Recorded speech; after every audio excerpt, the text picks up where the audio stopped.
New tonight, cracking down on human trafficking in Arizona. Hundreds of law enforcement officials, advocacy groups, and court officials from all across the state gathering in Maricopa for a summit. Survivors also sharing their stories, trying to raise awareness and find ways to prevent the crime. Here's ABC 15's Ashley Paredes. I'll tell you what changed my life. It was people. People came to help me. They didn't know about my history and they didn't know, the details of my life.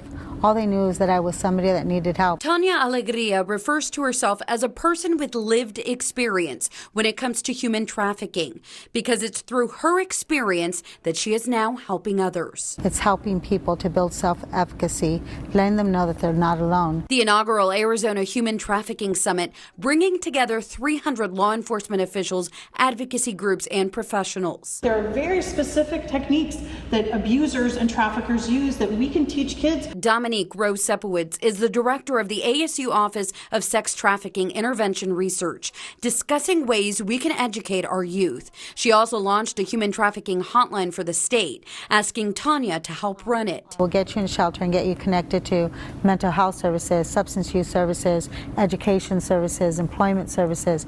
Whatever that journey looks like for you, we're going to walk through that. Commander Tom Bolts from the Yavapai County Sheriff's Office says he first got involved with the fight against human trafficking in 2012. These are our kids that are being recruited through video games now. They wear headsets, through apps, through messaging. We're told the average age of a victim is 14 years old. Traffickers often luring them with money or expensive items.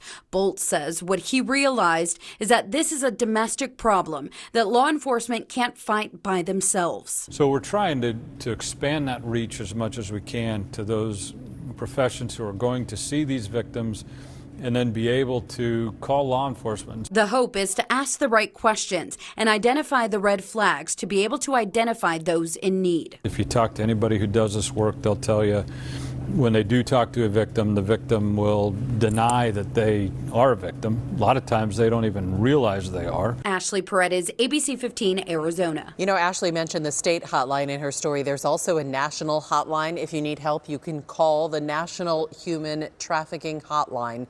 The number is right there on your screen, 1-888-373-78.